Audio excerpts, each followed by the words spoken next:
എന്താ പറയാമെന്ന് ചോദിച്ചു കഴിഞ്ഞാൽ എനിക്ക് തോന്നുന്നു ഇന്നലത്തെ മാച്ചിൻ്റെ ഹാങ് ഓവറിന് ആരും വിട്ടിട്ടില്ല എന്നുള്ളതാണ്. ഇപ്പോൾ നമ്മൾ ഇതുവരെ കണ്ടത് 2 ഫൈനൽസാണ്. ഇനി നമ്മൾ കാണാൻ പോകുന്നത് ഫൈനലിസിമയാണ്. എന്താണ് തോന്നുന്നത്? എന്താ ഇന്നലത്തെ, കാരണം മെസ്സിനെ നോവിച്ച് കഴിഞ്ഞാൽ എന്താ സംഭവിക്കുക എന്നുള്ളത് നമ്മൾ ഇന്നലെ കണ്ടു. എന്താ ഷാഫിക്ക എന്താ ഇതിൽ തോന്നുന്നത്? ഒന്നുമില്ല, നമ്മൾ ഇത്രയും കാലം പലതരം ആരോപണങ്ങൾ നേരിട്ടാണ് അർജന്റീന വന്നത്. നമുക്ക് ആരോപണം പറ്റി പിന്നെ പറയാം. പക്ഷേ മെസ്സി എന്ന് പറയുന്ന ഒരു പ്ലെയർ, അതുപോലെ അർജന്റീന എന്ന ടീം, ഈ ടീമിൻ്റെയും ശരിക്കുള്ളൊരു വെർത്ത് എന്താണ്, അവരുടെ ശരിക്കുള്ളൊരു വിഷം എന്താണെന്നുള്ളത് ശരിക്കും കണ്ടൊരു മാച്ചായിരുന്നു.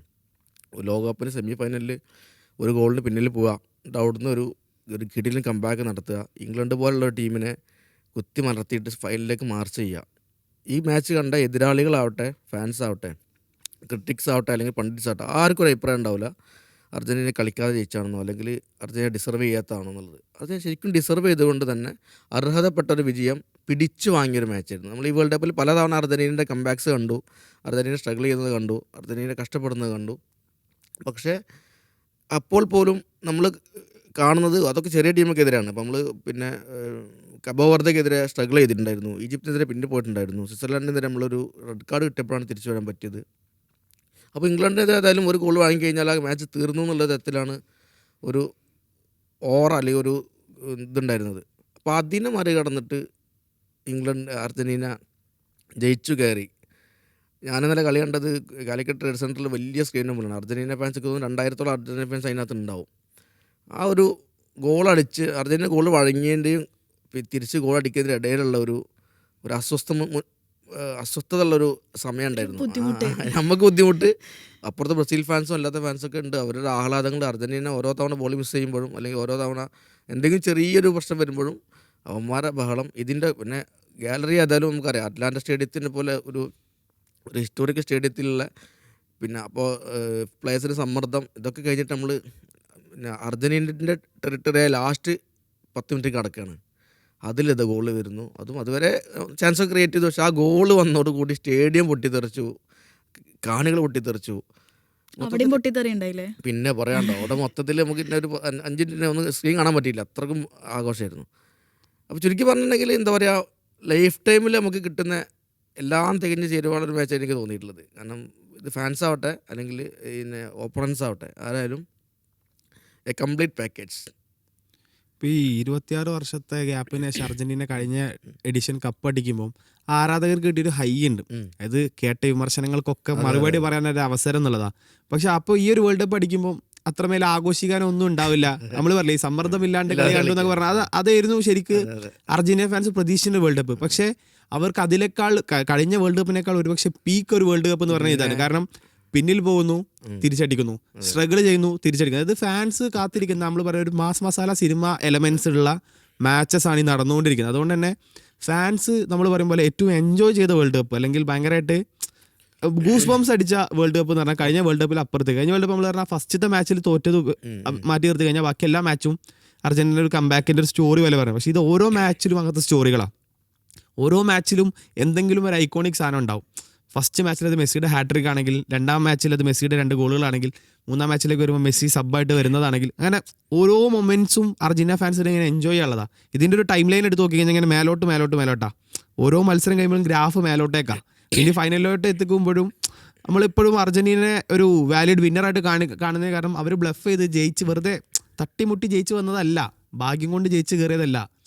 അവർ ഡോമിനേറ്റ് ചെയ്യുന്നുണ്ട്. അതൊരു മത്സരത്തിന് ചിലപ്പോൾ ഒരു 10 മിനിറ്റ് ആയിരിക്കും, അല്ലെങ്കിൽ ഒരു അവസാനത്തെ 5 മിനിറ്റ് ആയിരിക്കും. പക്ഷേ ആ 5 മിനിറ്റ് ഉണ്ടല്ലോ, പ്യുവർ ഡോമിനേഷൻ എന്ന് പറഞ്ഞൊരു സാധനമുണ്ട്. ഇപ്പോൾ നമ്മൾ ഷാഫിക്ക പറഞ്ഞ സാധനമുണ്ട്, ആ 2 മൊമെൻറ്റ്, അതായത് 55-ാം മിനിറ്റിലെ ഗോർഡൻ്റെ ഗോളും 92-ാം മിനിറ്റിലെ ലൗതാരോ മാർട്ടിനസിൻ്റെ ഗോളും, ഈ ഒരു മൊമെൻറ്റ് ഒരു 10-40 മിനിറ്റിൻ്റെ ഒരു ഗ്യാപ്പ്, അതായത് ഒരു ഹാഫിനോളം വലിയ ലെങ്ത്ത്. ഈ ലെങ്ത്ത് മൊത്തം അർജന്റീന 88% പന്ത് കൈവശം വെക്കുക എന്ന് പറഞ്ഞു കഴിഞ്ഞാൽ, 88% എന്ന് പറഞ്ഞു കഴിഞ്ഞാൽ നമ്മൾ മത്സരത്തിൻ്റെ ആദ്യം 15 മിനിറ്റിൽ പോലും ഒരു ടീമിനും വെക്കാൻ കഴിയാത്ത പൊസിഷനാണ്. അതാണ് ഒരു ഗോൾ അടിച്ചിരിക്കുന്ന ഇംഗ്ലണ്ടിനെതിരെ അർജന്റീന കൈവശം വെച്ച് ആ സമയം കൊണ്ട് അവർ 2 ഗോളും നേടി. അതാണ് ആ ടീമിൻ്റെ മെൻറ്റാലിറ്റി. അതായത് ഈ ടീമിനെ സ്റ്റോപ്പ് ചെയ്യാൻ ഒരാൾ ശക്തി ഉണ്ടെങ്കിൽ അത് ആ ടീം തന്നെ ആയിരിക്കണം. അവർ മോശം പെർഫോം ചെയ്യണമെന്ന് അവർ തീരുമാനിച്ചാൽ മാത്രം ഈ ടീം മോശമാവുള്ളൂ. അല്ലാത്ത പക്ഷം ഇവരെ തടയാന്നുള്ളത് ദൈവത്തിലും എതിരാളികൾ വിശ്വസിക്കുക, അല്ലെങ്കിൽ ദൈവത്തിനോട് പ്രാർത്ഥിക്കുക. ബാക്കി കളിക്കളത്തിൽ എന്താ ചെയ്യാൻ പറ്റുമെന്ന് നോക്കുക, അത്രേ ഉള്ളൂ. എനിക്ക് ഓർമ്മ വന്നത് ചെലേനി പറഞ്ഞൊരു സംഭവം ഉണ്ട്. മെസ്സി ബോളേറ്റ് വരുമ്പം ഒരു സൈഡിൽ മാറി നിന്നിട്ട് പ്രാർത്ഥിക്കുക, അല്ല വേറെ നിവൃത്തിയില്ല. കാരണം ഇന്നലത്തെ ഇപ്പം എൻ്റെ പേഴ്സണലായിട്ട് ഞാൻ പറയാം, എനിക്ക് ചോദിക്കാൻ തോന്നിയൊരു ചോദ്യം ഇതാണ്. അതായത് മനുഷ്യന്മാർക്ക് പറ്റിയ പണിയാണോ മൂപ്പര് ഫീൽഡിൽ കാണുന്നത് കാണിക്കണം എന്നുള്ളത്. കാരണം ഒരു കാര്യം ഉറപ്പായി, അർജന്റീന ഇപ്പം നിങ്ങൾ പറയണമായിരിക്കും അവസാനം എന്നാലും അർജന്റീനക്ക് മുൻതൂക്കം കുറവാണെന്ന് നിങ്ങൾ ഓരോ പോസ്റ്റിൻ്റെ ഇടയിൽ ഇടുന്നു പറഞ്ഞില്ലേ. അതേമാതിരിക്ക് തന്നെ ഇനിയിപ്പോൾ അടുത്ത സ്പെയിനായിട്ടുള്ള മത്സരം വരികയാണെന്നുണ്ടെങ്കിലും എത്രത്തോളം അർജന്റീന ജയിക്കുമല്ലെന്ന് അറിയില്ല. പക്ഷെ ഒരു കാര്യം ഉറപ്പായിക്കണേ, ആസ് എ മെസ്സി ഫാൻ നമുക്ക് എല്ലാവർക്കും സന്തോഷം തരുന്നൊരു സംഭവം, ഗോൾഡൻ ബോൾ എന്നുള്ളൊരു അവാർഡ് ഉണ്ടെന്നുണ്ടെങ്കിൽ അതിന് അർഹതയുള്ള വേറെ ആരെങ്കിലും ഉണ്ടോ? ഇല്ല. പക്ഷേ പിന്നെ എംബാപ്പയ്ക്കൊരു ഇത് വരുന്നുണ്ട്, ഒരു ലൂസേഴ്സ് ഫൈനൽ അല്ലേ, പിന്നെ 3rd പ്ലേസ് മാച്ച് വരുന്നുണ്ട്. എംബാപ്പ ഇതിനകത്ത് പിന്നെ ഫയർ ആവാൻ സാധ്യതയുണ്ട്. കാരണം അദ്ദേഹം എംബാപ്പയ്ക്ക് ഈ വേൾഡ് കപ്പിൽ നിന്ന് പുറത്ത് ഇറങ്ങുമ്പോൾ ഉറപ്പായിട്ട് വേണ്ട ഒരു മറ്റേ ഗ്ലോറി ഉണ്ട്. 2018 അത് കരിയറിലെ ഫസ്റ്റ് വേൾഡ് കപ്പ് നേടിക്കൊണ്ടാണ് എംബാപ്പ വരുന്നത്. കഴിഞ്ഞ വേൾഡ് കപ്പിൽ ഫൈനലിൽ തോറ്റു. പക്ഷെ മനം കവർന്ന എംബാപ്പ എന്ന് പറഞ്ഞ ആ ഫ്രേസ് കൊണ്ടുവന്നു. ഇപ്രാവശ്യം എവിടേക്കോ കവർന്നിട്ടുണ്ട്. പക്ഷെ അയാൾക്ക് ആ ഒരു സംതൃപ്തി കിട്ടണമെങ്കിൽ ആ 3rd പ്ലേസ് മാച്ചിൽ എന്തെങ്കിലുമൊക്കെ ചെയ്തിട്ട് പോകണം. അപ്പൊ അതുപോലെ അങ്ങനെ സംഗതി ഉണ്ട്. പക്ഷെ എന്നാലും ഗോൾഡൻ ബൂട്ട് ഓക്കെ, പക്ഷെ ഗോൾഡൻ ബോളിൽ ഞാൻ വിശ്വസിക്കുന്നില്ല മെസ്സിയെ. അതിനകത്ത് വേറൊരു സംഗതി, ബെസ്റ്റ് പ്ലെയർ ആണെങ്കിൽ പിന്നെ അപ്പുറത്ത് നമ്മുടെ ഇമോഷൻസ് ഒക്കെ മാറ്റി ചിന്തിക്കുകയാണെങ്കിൽ അപ്പുറത്ത് റോഡറി എന്ന് പറയുന്നൊരു സംഗതി ഉണ്ട്. ഈ ടൂർണമെന്റിന്റെ ഒരു സംഗതി, ആ മാച്ച് നമുക്ക് വേറെ തന്നെ വിലയിരുത്തേണ്ട കാര്യമാണ്. ഈ കളിയില്ലേ പിന്നെ ഈ സെമിയിൽ അർജന്റീന വേഴ്സസ് ഇംഗ്ലണ്ട് മാച്ചിലേ ശ്രദ്ധിച്ച കാര്യം, നമ്മൾ സ്പെയിൻ വേഴ്സസ് ഫ്രാൻസ് കളിയിൽ സംഭവിച്ചതിൽ പ്രാക്ടിക്കലായി കളിക്കുന്ന ഒരു ടീം പുറത്തും ടാക്ടിക്കൽ കളിക്കുന്ന ടീം അപ്പുറത്തുണ്ടായിരുന്നു. സ്പെയിന് ടാക്ടിക്കൽ ബ്രില്യൻസ് കൊണ്ട് എന്ത് ചെയ്തു, മറ്റേ ഫ്രാൻസിനെ കണ്ടിട്ട് ഔട്ട് ക്ലാസ് ചെയ്തു, ഔട്ട് പെർഫോം ചെയ്തു. ഏകദേശം സെയിം മാച്ച് റിപ്ലിക്ക് ആവേണ്ടാണ് ഈ കളി. കാരണം ടാക്ടിക്കലി കളിക്കുന്ന ടീമാണ് ഇംഗ്ലണ്ട്, പ്രത്യേകിച്ചും തോമസ് തുഹലിൻ്റെ കീഴിൽ. പക്ഷേ പിന്നെ അർജന്റീന സമ്മതിച്ചില്ല.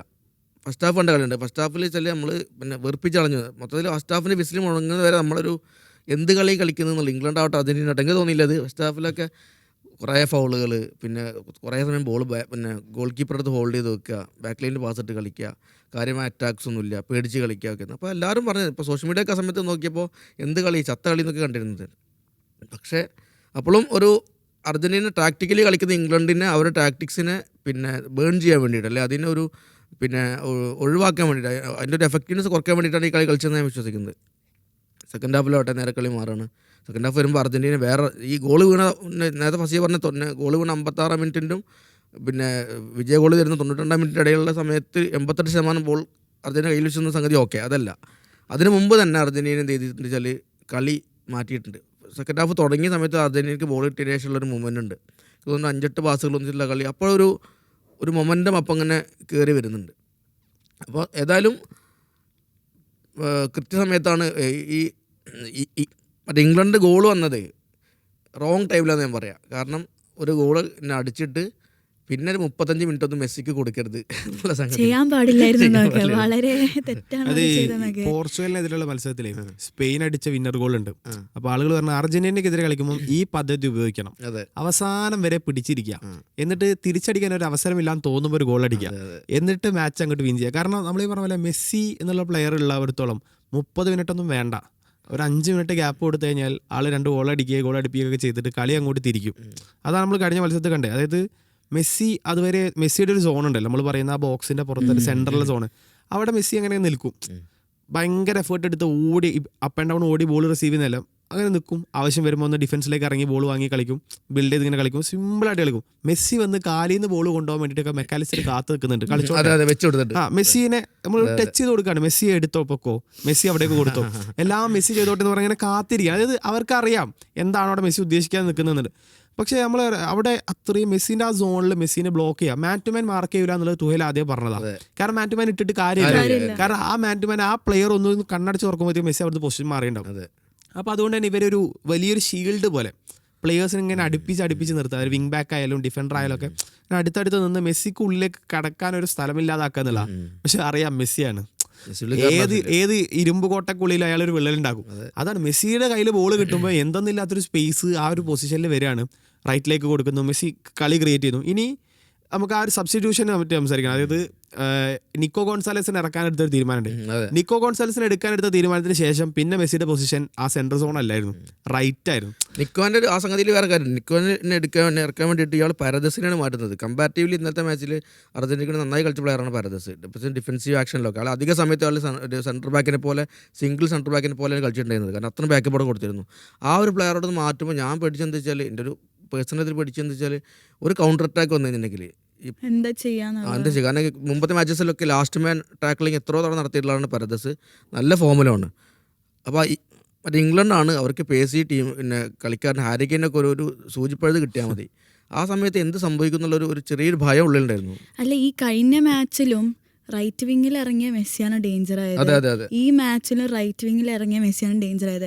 അപ്പൊ ഇയാൾ എന്താ വെച്ചാല് സെൻട്രലി നമ്മൾ മാർക്ക് ചെയ്തിട്ട് കാര്യമില്ല, ഷീൽഡ് ചെയ്തു.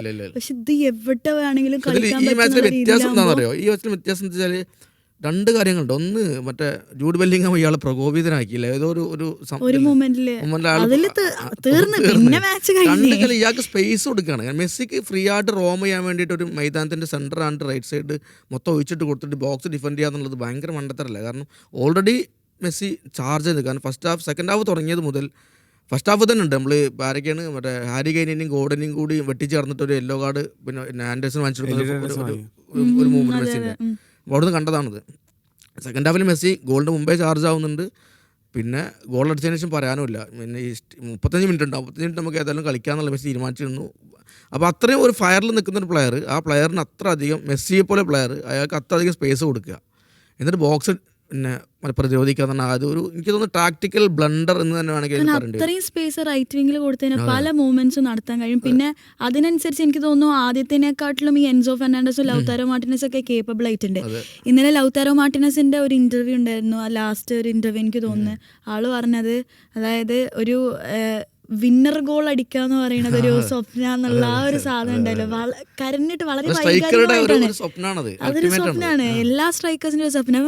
ലൗതാരോ മാർട്ടിനസിന്റെ പെർഫോമൻസിനെ കുറിച്ച് ഇന്നലെ, അതായത് ലൗതാരോ മാർട്ടിനസ് മിലാനിൽ കളിക്കുന്ന സ്റ്റൈലുണ്ട്. അതായത് മിലാനിൽ അയാളുടെ റോൾ എന്താന്ന് വെച്ച് കഴിഞ്ഞാല് അടിക്കുക, വിന്നർ അടിക്കുക, കളി ജയിപ്പിക്കുക, പോരുക. ആ ഒരു, അതായത് അയാൾ ഗ്രൗണ്ടിൽ ഉള്ളിടത്തോളം മിലാനൊരു പ്രതീക്ഷ ഉണ്ട് ഈ മത്സരം സീൽ ചെയ്യാൻ മാർട്ടിനസ് ഉണ്ട് എന്നുള്ളത്. അർജന്റീനയിൽ പലപ്പോഴും അയാളുടെ ഫസ്റ്റ് ലെവലിൽ ഇറങ്ങുമ്പോൾ അയാളുടെ റോൾ അതല്ല. ഫസ്റ്റ് ലെവലിൽ ഈ അൽവാരസ് ഒക്കെ നമ്മൾ പറയുന്നത് മെസ്സിനായിട്ടൊരു റാപ്പുണ്ട്, ഒരു കളിച്ച് പോകാന്നുള്ള പരിപാടിയുണ്ട്. അതായിരുന്നു ഈ ലൗതാരോ മാർട്ടിനസ് സ്റ്റാർട്ട് ചെയ്യുമ്പോൾ നമുക്ക് ലൗതാരോ മാർട്ടിനസിനോട് ഒരു ഇഷ്ടക്കുറവ് തോന്നാൻ കാരണം അയാൾ ആ ഒരു സിങ്ക് വരുന്നില്ല, അൽവാരസ് തന്നൊരു റാപ്പോ തരുന്നില്ല എന്നുള്ളതാണ്. പക്ഷേ എവിടെയാണ് ലൗതാരോ മാർട്ടിനസ് എന്നുള്ള താരത്തിന്റെ കഴിവ് എന്നുള്ളത് സ്കലോണിക്ക് നന്നായി അറിയാം. അതുകൊണ്ട് തന്നെ കഴിഞ്ഞ മത്സരത്തിൽ ആ കറക്റ്റ് മൊമെന്റിൽ ഇറക്കി വിടുമ്പോൾ തന്നെ നമ്മൾ ചുറ്റും കാണുന്ന കളി കാണാൻ ഇരുന്ന അർജന്റീനക്കാർ പറയുന്നുണ്ട് ഒരു ഗോളാണ് വരുന്നത്. അതായത് ഇത്രേ ഉള്ളൂ, സിമ്പിളായിട്ട് ഡഗൌട്ടിൽ പോയിട്ട് സ്കലോണി പറയുന്നു ലൗതാരോനോട്, എനിക്കൊരു ഗോൾ വേണം, നീ പോയിക്കോന്ന്. ഇറങ്ങുന്നു, അടിക്കുന്നു, പോരുന്നു. അതായത് ആ ഒരു രീതിയാണ്. എന്താണോ മിലാനിൽ നമ്മൾ കാണുന്ന ലൗതാരോ, എന്താണോ അർജന്റീന ആരാധകർ പ്രതീക്ഷിക്കുന്ന ലൗതാരോ, അയാൾ അതാണ്. അയാൾക്ക് ആ ഒരു മൊമെന്റിൽ നമ്മൾ പറയുക ക്ലച്ച് എന്നൊന്നും പറയണ്ട, പക്ഷെ ഒരു ഇമ്പാക്റ്റ് ഉണ്ടാക്കണം എന്ന് വിചാരിച്ചു കഴിഞ്ഞാൽ അതിന് പറ്റുന്ന എക്സാക്ട് പ്ലെയറാ. അത് വിന്നർ അടിക്കാൻ പറ്റിയെന്നുള്ള അയാളെ എമോഷൻ ഉണ്ടല്ലോ, അതായത് അയാൾക്ക് ആ വിന്നർ അടിക്കാൻ പറ്റിയെന്നുള്ളതിൽ അപ്പുറത്തേക്ക് അയാൾ വേർത്തിയാണ്, അയാൾക്ക് പ്രൂവ് ചെയ്യാൻ പറ്റി. അയാൾക്കെതിരെ കിട്ടുന്ന വിമർശനങ്ങളൊക്കെ ഉണ്ടായിരുന്നു, ഇങ്ങനെ ഇയാൾക്ക് ഇത്രയും സമയം കൊടുത്തു, ഈ അൽവാരസ് പരിക്കേറ്റി പുറത്തിരുന്ന തുടക്കത്തിലെ മത്സരങ്ങളൊക്കെ സ്റ്റാർട്ട് ചെയ്യാൻ അവസരം കിട്ടി, പക്ഷെ എന്ത് ചെയ്തു, അയാളൊരു പെനാൽറ്റിയാണ്, ഒരു ഗോൾ അടിച്ചൊരു കാര്യമുണ്ട്, പെനാൽറ്റി കണ്ടാണ്. പെനാൽറ്റി അതിന് ശേഷം പിന്നെ ഈ ലാസ്റ്റ് മാച്ച് സ്വിറ്റ്സർലൻഡിന്റെ മാച്ച് ലാസ്റ്റ് സെക്കൻഡ് ആ ഗോള്, പിന്നെ ഫാൻസ് പറയുന്നത് ആ ഗോൾ വേണമെങ്കിൽ മെസ്സിക്ക് കൊടുക്കാവുന്ന ഗോളായിരുന്നു, അത് കൊടുത്തിട്ട് പിന്നെ കൊടുത്തില്ല. മെസ്സിക്ക് ജസ്റ്റ് പാസ് ചെയ്യും, മെസ്സിക്കും അടിക്കാവുന്ന ഗോളായിരുന്നു. അപ്പൊ അതായത് അത്രയും അയാളൊരു ഇതുണ്ട്, അതായത് ഒരു പ്രൂവ് ചെയ്യണം അയാൾക്ക്, ഞാൻ വേർത്തിയാണ്, ഞാൻ ഈ മത്സരത്തിൽ അല്ലെങ്കിൽ ഞാൻ ഈ ടീമിൽ വരാനുള്ള കാരണം ഇതാണ്, എന്നെ വിളിച്ചത് ഇതിനാണെന്നുള്ളത്. അതിനുള്ളൊരു അവസരം അയാൾ കിട്ടി, അത് അയാൾ ഉപയോഗപ്പെടുത്തിയല്ല. പിന്നെയും അങ്ങോട്ടേക്ക് അയാളെ നയിക്കാൻ പോകുന്ന മോട്ടീവ് അതാണ്, ഫാൻസിന് അയാൾ വിശ്വാസം കൊടുക്കാൻ പോകുന്ന മോട്ടീവ് അതാണ്. ഈ അർജന്റീന ടീമിന് നമ്മൾ പറയില്ലേ, ഒരു ആസ് എ ടീം അവർക്കൊരു കംബാക്ക് നടത്താൻ പറ്റും എന്നുള്ളത് അവർ തെളിയിച്ചുകൊണ്ടിരിക്കുക. അതിന്റെ ഒരു അടുത്ത സ്റ്റേജിലേക്ക് അവരെ കൊണ്ടുപോകുന്ന ഗോളും അതായിരിക്കും. ഇംഗ്ലണ്ടിന്റെ സബ്സ്റ്റിറ്റ്യൂഷൻ ഇപ്പൊ പറഞ്ഞല്ലോ, അതിനെ കുറിച്ച് നമുക്കൊന്ന് പറയാം. ബേണ്, അതുപോലെ തന്നെ എറിക് കൊൻസ, നിക്കോ റെയ്ലി, ഇങ്ങനത്തെ 3 സബ്സ്റ്റിറ്റ്യൂഷൻ ഡിഫൻസീവ് പ്ലേയേഴ്സിനാണ് ഇറക്കിയത്. അത് ടുഹേലി പിന്നെ പറഞ്ഞിട്ടുണ്ടായിരുന്നു, ഇതിപ്പോ ഡിസിഷൻ തെറ്റായി കഴിഞ്ഞാൽ എല്ലാവരും എന്നെ ബ്ലെയിം ചെയ്യും, പക്ഷെ ഒരുപാട് സ്പേസ് അവിടെ കണ്ടപ്പോഴാണ്, വേറൊരു നിവൃത്തിയില്ല എന്ന് അറിഞ്ഞപ്പോഴാണ് ഇത് ചെയ്തതെന്നുള്ളതാണ്. ആ ഒരു സബിന്റെ ഒരു പ്രശ്നം ഇപ്പോൾ ഈ മറ്റേ ഇംഗ്ലണ്ട് അടുത്ത സബ്സ് ആയാലും അല്ലെങ്കിൽ സ്കലോവിന്റെ അടുത്ത സബ്സ് ആയാലും കൃത്യമായിട്ട് മാച്ചിൻ്റെ ഒരു റീഡിങ് അതിനകത്തുണ്ട്. സ്കലോണി ഇറക്കുന്നത് ഡിഫൻഡർമാരെ വലിച്ചിട്ടാണ് അറ്റാക്കർമാരെ ഇറക്കി വിടുന്നത്. അയാൾ മിഡ്ഫീൽഡർമാരെയും അല്ലെങ്കിൽ ഒരു അറ്റാക്കിംഗ് വേണ്ടി പ്ലേയേഴ്സിനെ മാറ്റിയിട്ടാണ് ഡിഫൻഡർമാരെ ഇറക്കുന്നത്. ഗോർഡൻ മാറ്റിയപ്പോൾ തന്നെ ഏകദേശം ഇവരുടേത് ഗോർഡനെ പിന്നെ ഡെക്ലാൻ റൈസിന് എക്സ്പീരിയൻസും പിന്നെ അതുപോലെ ഒരു മാച്ച് കൺട്രോൾ ചെയ്യുന്ന പ്ലെയറെ അവർക്ക് പിൻവലിക്കേണ്ടി വന്നാന്ന് തന്നെ മനസ്സിലാക്കുന്നത്. അവർക്ക് വയ്യാത്തതുകൊണ്ട് പിൻവലിക്കേണ്ടി വന്നാൽ തോന്നുന്നത്. ഏതായാലും അതൊരു ഡിഫൈനിങ് മൊമെൻ്റ് ആയിട്ട് എനിക്ക് തോന്നി. കാരണം റൈസിനെ വലിച്ചിട്ട് 3 മിനിറ്റ് കൊണ്ടാണ് ഗോൾ വരുന്നത്. റേസിനെ വലിച്ചു ഒരു 82-ാം മിനിറ്റിലാണ് തോന്നുന്നു റേസിന് വലിക്കുന്നത്. അത് കഴിഞ്ഞ് 3 മിനിറ്റുള്ളിൽ ഒരു അർജൻറ്റീന ഗോൾ വരുന്നുണ്ട്. സബ്സ് ഒരു പ്രധാനപ്പെട്ട സംഗതി. സബ്സിനേക്കാൾ കൂടുതൽ എനിക്ക് തോന്നുന്നുണ്ട് ഈ മാച്ചിൽ ഈ സിമിയോണിനെ ഇറക്കിയ ഒരു സംഗതി. ഫസി എന്താ തോന്നുന്നു സിമിയോനെ ഇറക്കിയതിനെ പറ്റിയിട്ട്? സിമിയോണിനെ ഇറക്കാം. നമുക്ക് ഈ മത്സരത്തിൽ 2 ടീം ലൈനപ്പിൽ വന്ന മാറ്റങ്ങൾ നോക്കണം. അർജന്റീന ഒരൊറ്റ മാറ്റം സിമിയോണിനെ കൊണ്ടുവന്നുള്ള, അവർക്ക് ആ അറ്റാക്കിൽ ഒരു ത്രെറ്റ് കൂടുതൽ വേണം, ഒരു പേസ് ഉള്ള ഒരു വിങ്ങിലുള്ള പ്ലെയർ വരണം. അപ്പോൾ അത് മാത്രമായിരുന്നു ഉദ്ദേശമെങ്കിൽ ആ കാര്യത്തിൽ സ്കലോണി വിജയിച്ചിട്ടുണ്ട്. പക്ഷെ ആളിൽ നിന്നും കാര്യമായ കോൺട്രിബ്യൂഷൻസ് പ്രതീക്ഷിച്ചിരുന്നെങ്കിൽ ഇല്ല, ആ ഒരു പ്ലാൻ തെറ്റി എന്നുള്ളതാണ്. അതായത് വിങ്ങിൽ ഒരു പേസ് ഉണ്ടാക്കുക, ഒരു ഹീറ്റ് ഉണ്ടാക്കുക എന്നുള്ള സാധനം ഉണ്ടല്ലോ, അതിലാൾ വിജയിച്ചിട്ട് നമ്മൾ കണ്ട പലപ്പോഴും അവിടെ കളിക്കുന്ന ഡിഫൻഡർ ആരാണോ ആ പ്ലെയറിനായിട്ട് ഒരു ഹീറ്റ് ഉണ്ടാക്കുന്നത്. പക്ഷെ ജെറ്റ് സ്പെൻസ് എന്നുള്ള താരം ഈ സിമിയോണിയുടെ എല്ലാ പ്രതീക്ഷകൾക്കും അപ്പുറമായിരുന്നു എന്നുള്ള. കാരണം ആ പ്ലെയറിന്റെ ഒരു ഏറ്റവും ബെസ്റ്റ് മാച്ച് കളിച്ചു എന്നുള്ളതാണ്. അതുകൊണ്ട് ഒരു പക്ഷേ സിമിയോണി നിർവീര്യമായി എന്ന് വേണമെങ്കിൽ നമുക്ക് പറയാം. സിമിയോണി പിന്നെ ഫ്രസ്ട്രേറ്റഡ് ആയി, ഗോൾ കീപ്പറെ പുഷ് ചെയ്യാനൊക്കെ പോയിരുന്നു. അതായത് കളിയിൽ നമ്മൾ വിചാരിച്ച ഒരു ഇമ്പാക്റ്റ് ആയിട്ട് ഉണ്ടാക്കാൻ പറ്റിയില്ല, പക്ഷെ ഒരു ഹീറ്റ് ക്രിയേറ്റ് ചെയ്യാൻ. അതിന് ഗുണം എന്താ പറയുക, സിമിയോണി ഫസ്റ്റ് ഹാഫിൽ പറഞ്ഞ പോലെ ഫസ്റ്റ് ഹാഫിന്റെ അവസാനം ഒരു ആക്ട് എന്ന് പറഞ്ഞാൽ ഒരു മറ്റേ കോർണറിക്ക് മെസ്സി ഉണ്ട്. ആ സമയത്ത് ഇയാൾ പിന്നെ മറ്റേ ഇംഗ്ലണ്ട് ഗോളിനെ തള്ളിപ്പിടിച്ചിട്ട് വെറുതെ കോർണറിന്റെ റെലവൻസ് കളയുന്നൊക്കെ ഉണ്ട്. പക്ഷേ ഇതിന്റെ ഗുണം എന്ന് വെച്ചാൽ സിമിയോണിന്റെ ഫസ്റ്റിൽ വർക്ക് ചെയ്യേണ്ട ഗുണം എനിക്ക് തോന്നിയത് സെക്കൻഡ് ഹാഫിൽ ഡീപ്പോളിന് ഇറങ്ങാൻ പറ്റിയെന്നുള്ളതാണ്. ഡീപോൾ വന്നതിന് ശേഷം കളി മാറ്റേണ്ട.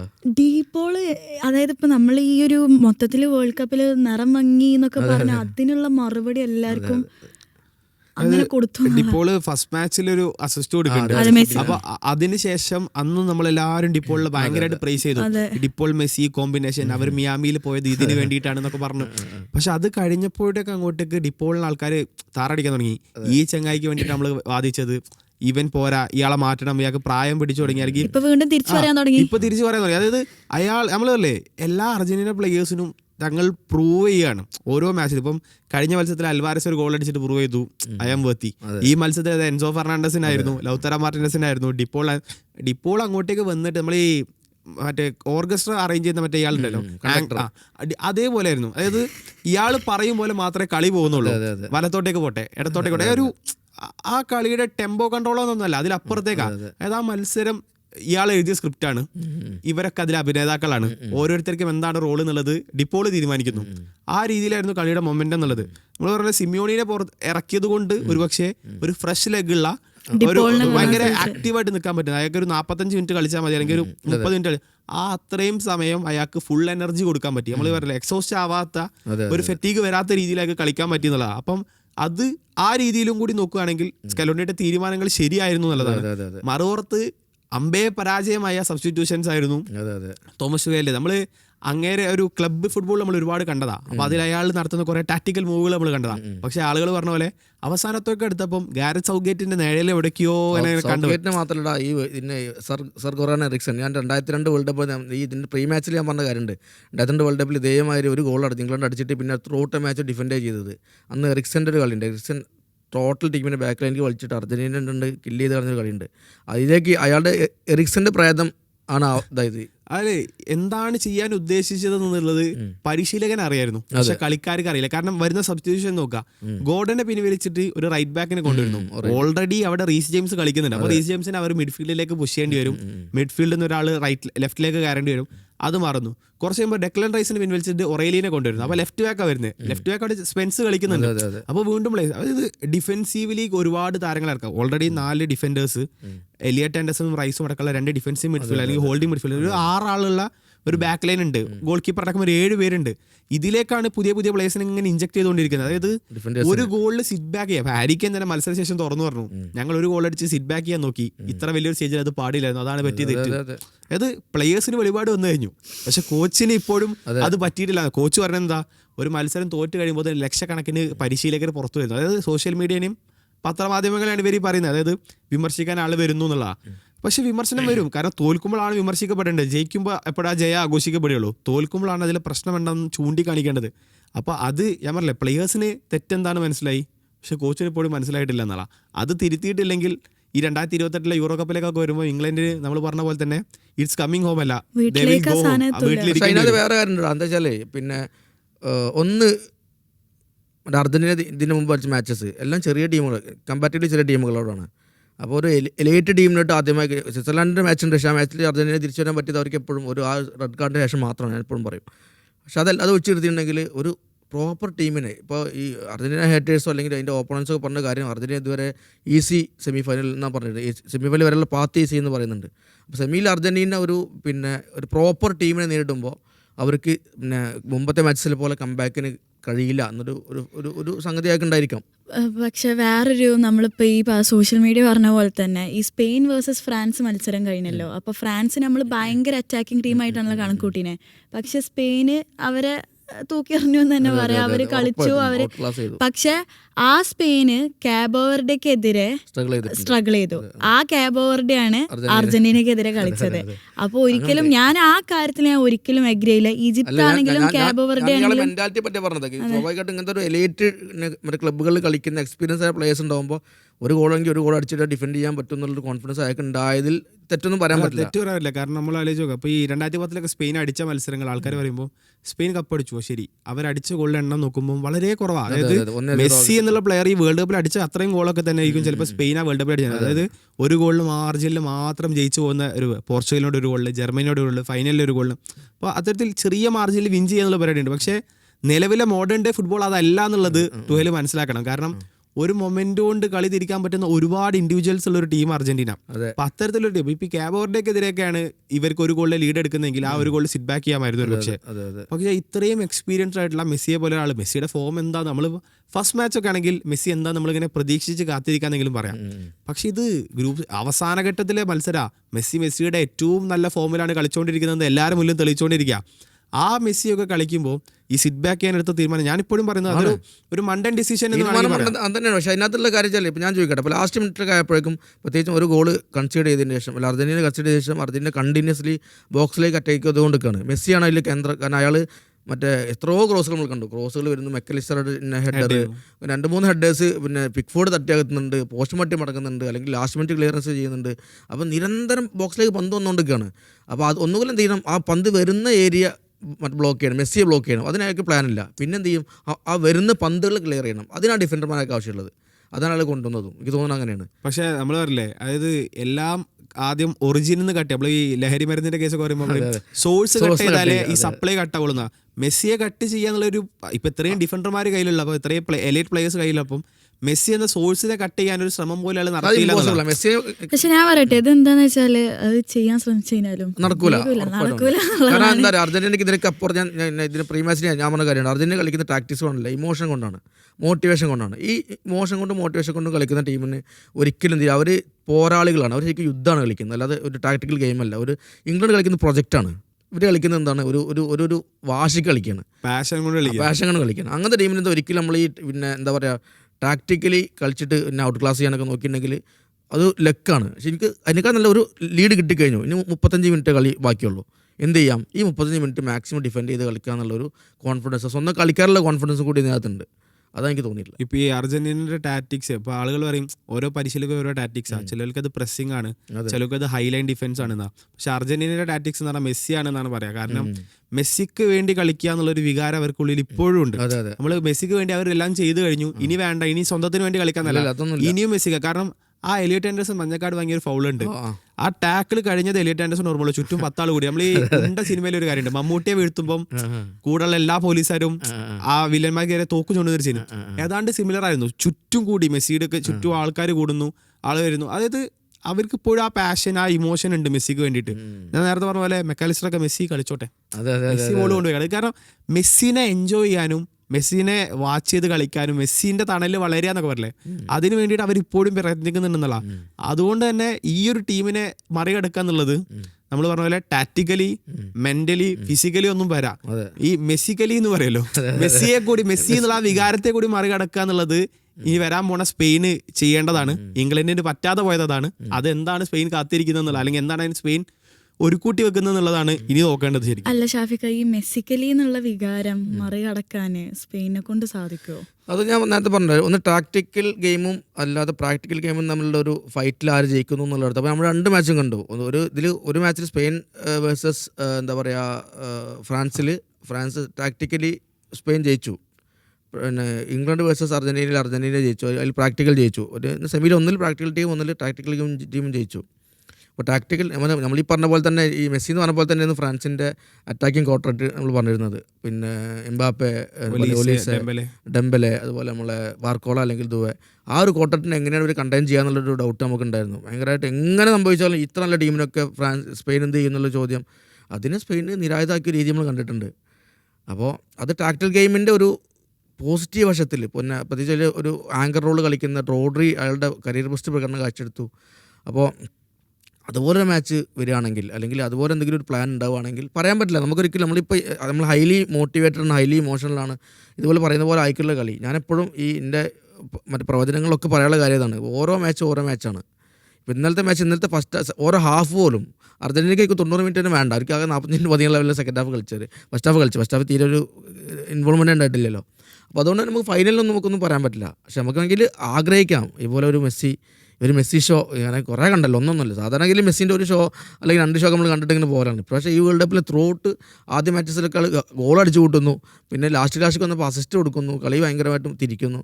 അപ്പോൾ അതിൻ്റെ ഒരു പൂർണ്ണത ആണെങ്കിൽ എന്ത് ചെയ്യണം വെച്ചാൽ ഫൈനലിൽ സ്പെയിനിനെ അയാൾ ടെസ്റ്റ് ചെയ്യണം.